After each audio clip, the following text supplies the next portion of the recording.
বহুদিন আগে বদনপুর নামক এক গ্রামে দুই বন্ধু পিন্টু ও চিন্টু বাস করত। দুইজনে খুব দুষ্টু ছিল। ওদের দুষ্টুমিতে মানুষজন ভীষণ বিপদের সম্মুখীন হতো। একদিনের ঘটনা, সময়টা শীতকাল। ওদের গ্রামের প্রচুর খেজুর গাছের রস পাওয়ার জন্য শিউলিরা কলসি লাগিয়েছে। পরের দিন দুই বন্ধু শিউলিদের কাছে গিয়ে বলল, আমাদের একটু রস খেতে দাও না। কিন্তু শিউলিরা দিল না, বলল, ভাগ, কষ্ট করে গাছ কেটেছি, তোদের রস খাওয়াবো বলে। দুই বন্ধু ভীষণ রেগে গেল। তারা ফিরে আসতে আসতে পরামর্শ করল, ওদের একটু শিক্ষা দিতে হবে। রাত হয়ে গেছে। পিন্টু খাওয়া সেরে মেজদার পাশে শুয়ে পড়েছে।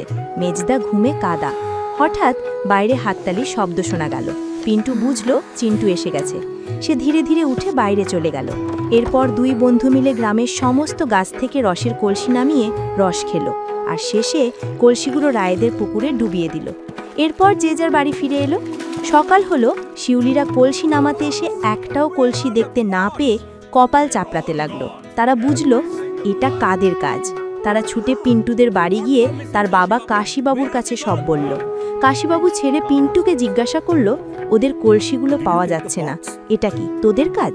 প্রথমে সে অস্বীকার করলো, পরে তার বাবা মারের ভয় দেখাতে এবং শিউলিরা কাকুতে মিনতি করাতে, ওরা কেন আমাদেরকে অপমান করে তাড়িয়ে দিল, তাই তো।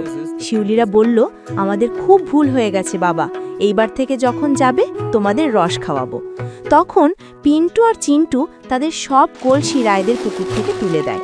এরপর থেকে তারা যখন যেত, শিউলিরা তাদেরকে রস খাওয়াতো। Here children, have the fresh sap. Thank you very much, uncle. It tastes so sweet. We are very grateful.